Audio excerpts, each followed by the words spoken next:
This is Pet Life Radio. Let's talk pets.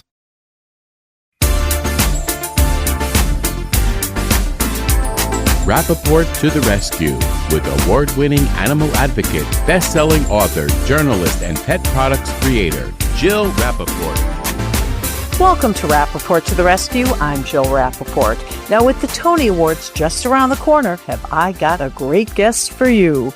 Daryl Roth is a force to be reckoned with on the Great White Way, producing over 125 productions, including award-winning The Picture of Dorian Gray, Kinky Boots, The Life of Pi, and Into the Woods, just to name a few of her mega award-winning hits.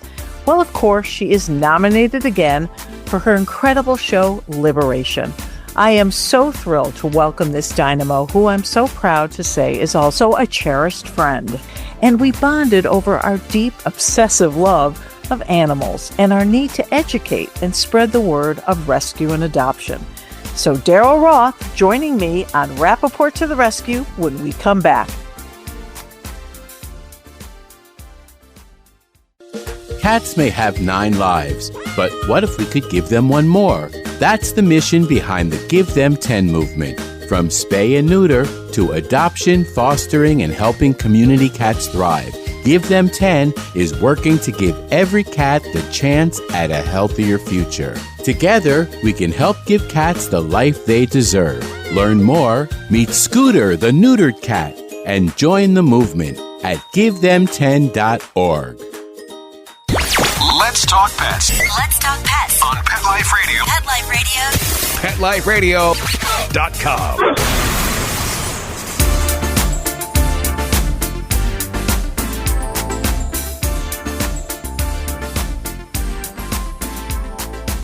Welcome back to Rappaport to the Rescue. I'm Jill Rappaport. You heard in my lead.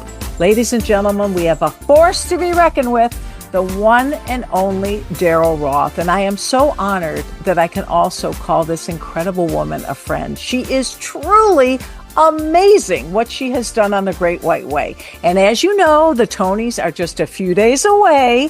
And of course, Daryl is nominated again. Every year she's nominated with over 150 productions. You have 13 Tonys on your shelf. Lucky 14? What do we think? I'm hopeful. I'm always optimistic. You know that about me. And the play is so beautiful. It's written by Bess Wall. It's called Liberation. It's about a very tenacious, wonderful group of women in the 70s who really, got together, talked and listened and fought for women's rights, basically all human rights, but particularly women's rights. So, if the time is right, and it is, I hope that we walk home with that beautiful little statuette. Yet again, lucky 14, right? I hope. Well, we'll see. You know what? I don't want to count any chickens, but if you were to ask me, does it deserve it? The answer is yes. Yes. And it's gotten multiple nominations.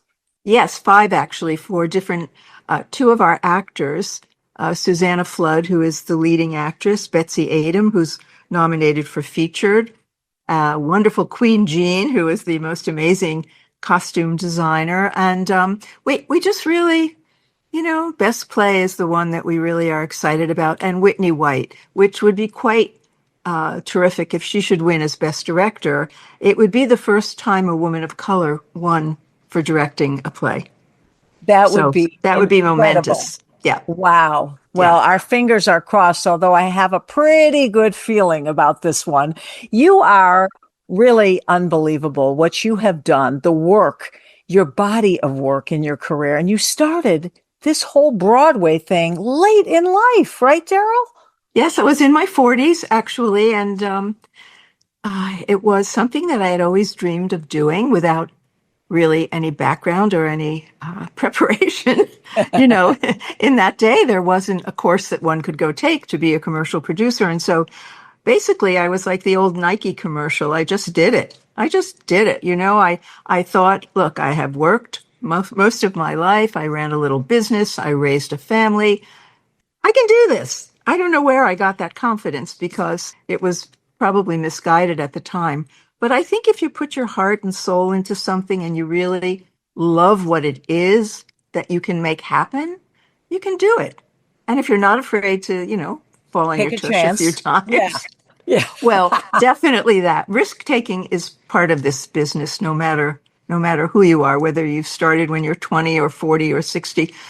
Being in the theater is it's a risky business, but the beauty of being able to choose what projects you want to champion is where you decide how much of a risk taker you are. If you really believe in the story and if you really believe in the message that you want to put out in the world, and while it may not sound commercial to some, if you believe in it and you think it's important and meaningful and, of course, entertaining, I don't want to forget about that part. But most of the plays that I've chosen are about significant things that I feel people should know about.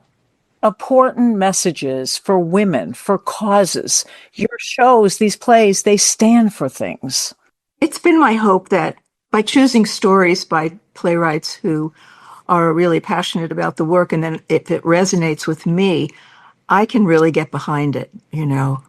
People often ask me, what is the definition of a producer? Which is not an easy question to answer because a producer does so many, many things. But my simple definition is a producer is a person who facilitates other people's dreams and by doing so fulfills their own.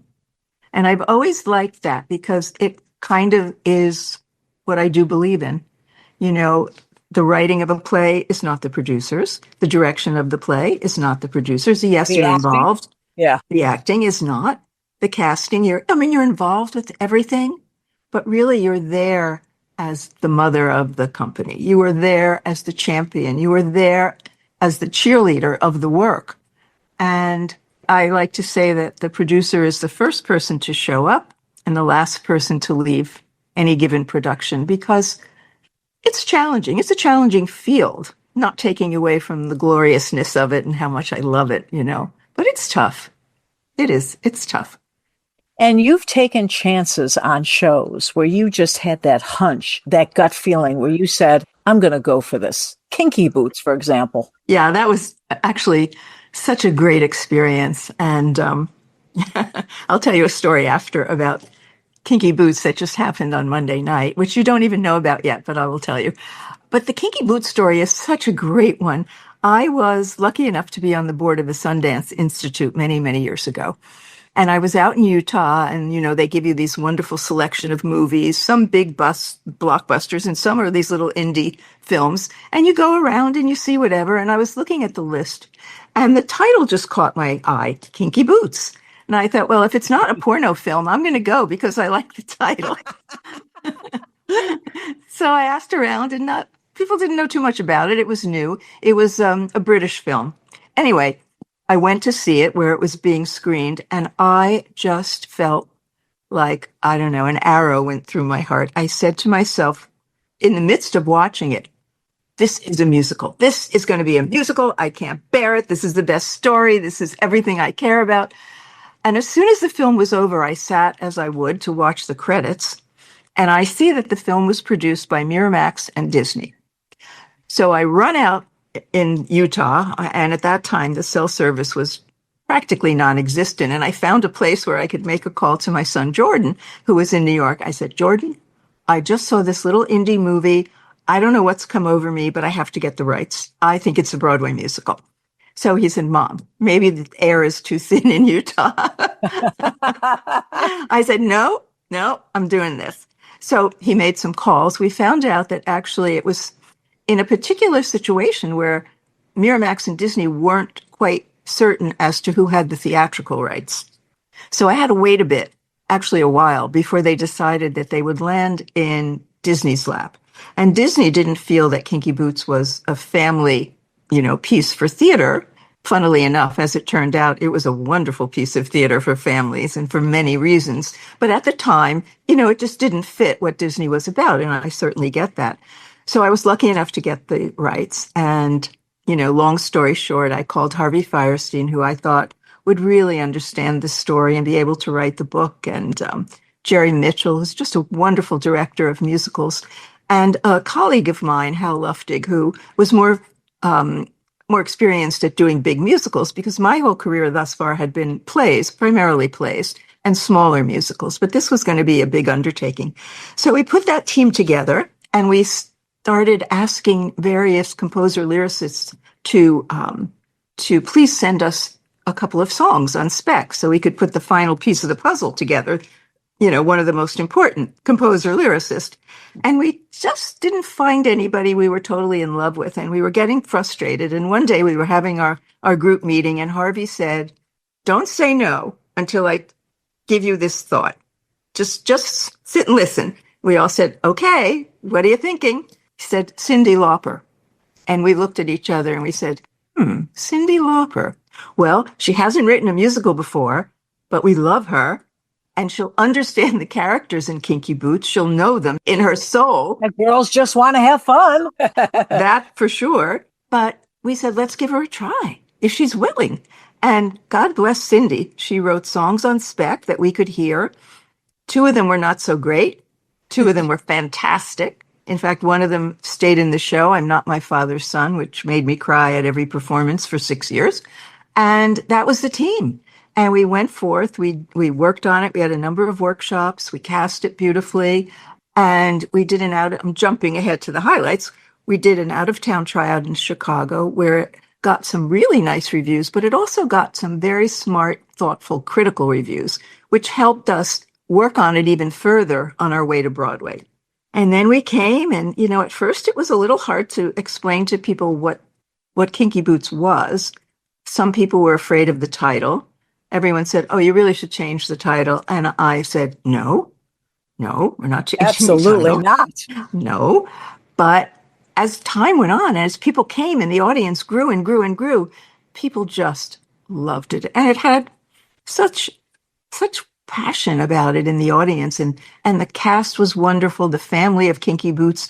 To this day, all the people that have played in it in the 6 years that it was on Broadway and in various companies across the country and wherever it's been, they're all part of a big, really wonderful, caring family. So let me take you to last Monday night, which is just timely for our conversation. I was honored actually by the Entertainment Community Fund, which used to be the Actors Fund, but everybody has to get used to their new name. Yes, an incredible honor for you, Daryl, and well-deserved. It was wonderful. I was very honored. Many of the colleagues that I've worked with over 38 years came. But the point is this, as a big surprise, the finale that nobody knew about until the end was many of our original cast members from Kinky Boots. And they sang, it was so brilliant. They sang, "Just be who you want to be, live your life with dignity." And they sang, "Let us raise you up." And of course, June 1st was the beginning of Pride Month, right? Right. And so Kinky Boots was absolutely the perfect celebration. And Jordan did a beautiful speech and presented me with the medal. That was nice. And it was just glorious. But the Kinky Boots story is one where I have learned so much, and I try to share with other people who are producing that if you believe in something, trust yourself, trust your instincts. Don't listen to the people that say, "Oh, that's ridiculous," or "No, you can't do that." I like to say, don't listen to the demons in your head or from those outside of your head, because negative thoughts, when you're trying to do something creative, really, they set up roadblocks that are just not necessary. It's hard enough. Exactly. But I'm just fascinated by what you went through, because when Kinky Boots came to be, you were really developing your own reputation and learning your way on the Great White Way. And yet you had so much conviction back then, Daryl. A lot of people might have said, "Oh, really? Do you think I should change that? Oh, okay, let me think about that." And no, you did exactly what you believed. I did. Some people will say, "Oh, she's just stubborn." But I don't look at it that way. If I thought there was reason to change the title, I would have considered it, but I didn't, because that was the name of the film. There was a reason that the story that was being told had that title. And for anyone who saw Kinky Boots or knows the story, it's perfect. It's just perfect. But it also speaks volumes about Daryl Roth. You feel things and you go for it, and you don't let others deter you from your true feelings. No. The only time I'm deterred from my true feelings are when I think I don't know how to do this properly. I don't know that I can do this piece justice to the playwright, to the creators. That's the time that it's not that I lose my confidence, but I'm very conscious of not delivering, and I don't want to disappoint. So if I go down the road somewhat and try to develop something and I don't feel that I'm the right one for it, I think then I am learning over the years to be wise enough to step back and say, I'm not the right person for this. I'm just, and be able to say that. It's not really admitting any kind of failure or defeat. It's just, I want the piece to have a better steward, so to speak. And between all of the plays and the musicals, I mean, Dorian Gray, Into the Woods, I mean, hit after hit, you obviously have what it takes to know what works. Well, it's interesting because when we say what works in theater, what works for audiences, what works for editorial coverage, what works for the family that's making this, the creators and the people in the cast, what works. And then there is what works commercially. What are people going to actually pay to come and see, enough so that you can recoup your capitalization? That's the first level of success. And that's the other added pressure for a producer. Well, it is. It really is. And not only do you want to hope to recoup, you hope to actually turn a profit so that the people that invested and believed in you and believed in this project, it's not philanthropy, although I like to say that theater does deal in a different currency. And that currency, a lesson I have learned well. But as long as you feel the success of the piece, and I don't mean to sound irresponsible financially, but some things really don't recoup. They just never meet their financial, reward. But that doesn't mean that they weren't successful. That doesn't mean that for 1 minute, because there's so many other ways to deliver a successful piece of theater. Of course, we like it when it works financially. I don't mean to say that. Makes things a little easier and happier, especially going up the to the investors, for sure. Right? Yeah. But Daryl, one of the things that I've always loved about you, creativity, brilliance, all of the things you've done, we bonded over our love of animals. Obviously, the show is Rappaport to the Rescue. Our common denominator is that our animals are our family, our children. I know you love those dogs as much as you love Jordan and your grandson. So that True. really has and my been daughter, and my daughter, and your daughter, of course, and your husband, who I just adore. He's great. There is a hierarchy of love. We won't get into it. But I was just at your home, and we had such a great lunch, and I was watching you interact with your two beautiful dogs, and they really add so much to your life and to your creativity. They add so much to my life. I think anyone that has a pet, a dog, particularly in my case, you just feel that bond, and you feel that no matter what's going on in your life, there's always this love that's going to come at you, and that you can respond to it, receive and give. I mean, just after a day of whatever, it could be a great day, it could be a horrible day, I come home to my dogs, and the world is wonderful, and that's all it is. And it's such a simple thing. They depend on me, and truly I depend on them for my mental well-being. And of course, they were rescues. And I know when possible, when you have the projects, you love working with animals on stage. There's nothing better for you. Yeah, if it works out, the play Left on 10th, written by Delia Ephron, was a particular story, a true story about her life. And the dog played such an important part that we were very happy to work with Bill Berloni, who you know. Yes. And we found these wonderful rescues, as he does. And, as soon as the dog comes on stage, the audience goes, oh, you've got them. You've got them in the palm of your hand.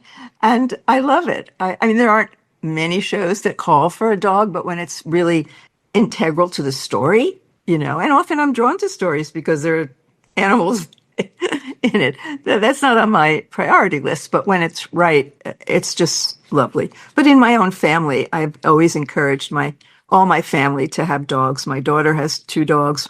I convinced Jordan and Richie, when their son Levi was a bit older, to adopt a dog. And Richie's mother, who's, a senior citizen, we found her a senior dog. I think dogs make your life so much better. And I know how much you care about senior dogs and giving them a wonderful kind of, end of life chapter. And I say that for people too. I try to talk a lot of senior friends of mine into getting a dog, even though, they think they're not going to be around for 10 years or 20. I say it doesn't matter the length of time. It matters the quality of time and how your life will be so enhanced and how you will enhance the dog's life. And you've made an influence on some of your friends. You've really made an impact. I have. And actually some have adopted because of you. Many have. In fact, Jordan said on Monday in his speech that often my mother will talk you into adopting a dog, rescuing a dog that you didn't even want. Or better still, that you didn't know you wanted. Those are my most successful rescues. Well, that's also what I love about you, because considering your life and your career and how crazy and busy things are, you always take time to smell the roses, to know what's important, to nourish your passions, to take care of these animals, to educate people on the importance of rescue and adoption. You've made your world a world of many, and you never forget how lucky you are, and sharing that with everybody. Thank you for saying that. I try to keep gratitude at the front of my mind every morning, every day. I mean, I am a lucky lady, and I know that, and I don't take any of it for granted. And all I really care about is that my family, and that includes my dogs, my extended family, my theater family, so anybody in my orbit, I just want the best for them. And if I can help in any way make that happen, that's my pleasure. That's my pleasure. I mean, because I am a fortunate person, and I don't take it for granted. And none of us should. None of us should. Really, we're lucky to be on this planet, and we have a lot to do. We're not getting into politics, but there is a lot to do. Yeah, that's a whole other can of worms, right? Let's leave that for another time. Yeah, well, I feel so fortunate to be in your orbit and to have you in my life. I know that our friendship, it means so much to me. When I spend time with you, I come home on a high, Daryl. You're just amazing. And I want to know, with Sunday night coming up, just a couple days away here, what are you going to wear? And is Jordan helping you with your wardrobe? Well, Jordan is the fashion icon of the family and the world. The family and the star world. of the Met Ball every year. He Jordan truly Roth. is. He has such creative and marvelous taste, and he is just, I don't know, he's just such a creative force for fashion, for theater, for art, for so many things. So we never know what Jordan's wearing until he walks in. So I have no idea. It's always and you're going to be a little upstaged by your son, but that's okay. I hope so. I certainly hope so. I myself have very conservative taste in clothing. And as far, I don't, it's so weird. I was looking for something new to buy because, it's kind of like exciting to buy something new. And I did look around.